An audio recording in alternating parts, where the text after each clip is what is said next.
अगले साल 4 राज्यों के चुनाव के लिए बीजेपी ने तैयारियां शुरू कर दी है।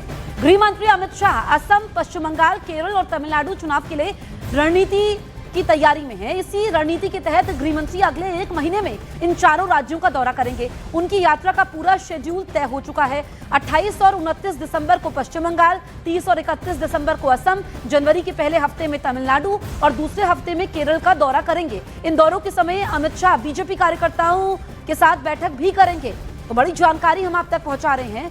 अगले साल 4 राज्यों के चुनाव के लिए बीजेपी ने तैयारियां शुरू कर दी है। हमारे सहयोगी अमित पांडे ज्यादा जानकारी के साथ मौजूद है। अमित, गृह मंत्री अमित शाह का कार्यक्रम भी तय हो चुका है।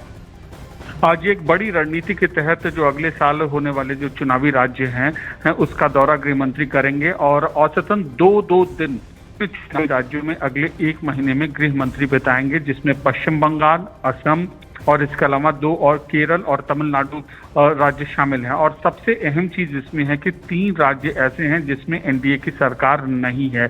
मतलब साफ है कि तमिलनाडु और पश्चिम बंगाल और केरल खास तौर पर जिस तरीके से बीजेपी के कार्यकर्ताओं ने पिछले कई सालों से मेहनत की है, अब उसको परखने जाएंगे। गठबंधन की परिस्थिति क्या है, कार्यकर्ता कैसे काम कर रहे हैं, एक एक चीज की गृह मंत्री यह जानकारी लेंगे। और इसलिए भी यह अहम है इन चारों चुनावी राज्यों में, क्योंकि अभी बिहार में चुनावी जीत मिली है।